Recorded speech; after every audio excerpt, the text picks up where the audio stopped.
It's a good thing.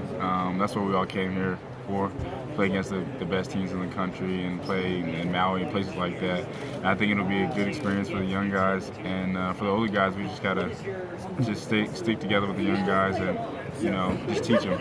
That's all we can do: keep teaching, and then learn from the games and things like that.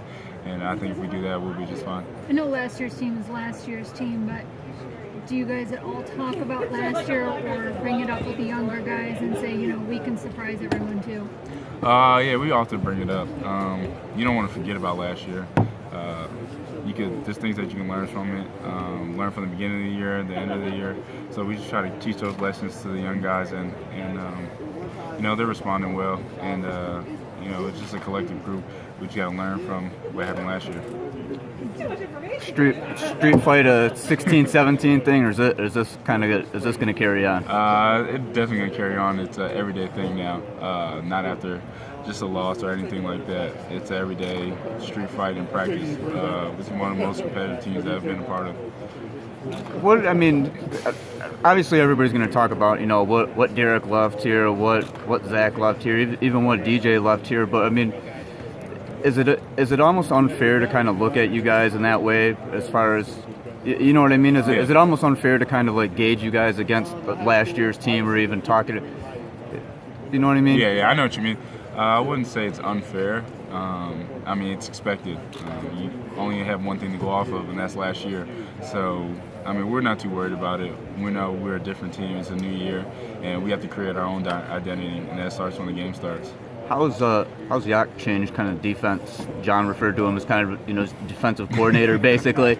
How has he changed the defense or philosophies, that sort of thing? He has a lot of the same principles as last year, but he just brings that little bit more of energy. Practice is a little bit more up tempo, more enthusiastic, and he just calls for people to compete, and we compete even more and more every day. I don't want to get you into murky territory here, but everybody heard about what happened with Adidas thing, Louisville, that sort of thing. As a player, you're involved. You've been around John. You know how he recruits, that kind of thing. What does something like this do to the game of college basketball? Like, when you look at it, does it taint it a little bit, or is it more? Is a lot of this going on that maybe we don't know about, kind of thing? I wouldn't say it taints it, because we still have to go out there and play the games. But I'm not too sure if it happens more often. I didn't play for a high-profile AAU team, except for my last year. I played for team final, but growing up, I played for my dad's team, so I didn't see it firsthand. But if stuff like that happens, you got to clean it up. But other than that, you still got to go out there and play the games. When you look at John, runs a clean program. I think he was named the cleanest coach. He and Izzo were named two of the cleanest coaches. And not even necessarily taint, but when you know that you guys are doing it the right way, when you know that you have a coach that's doing it the right way, yet there's, maybe the competition isn't.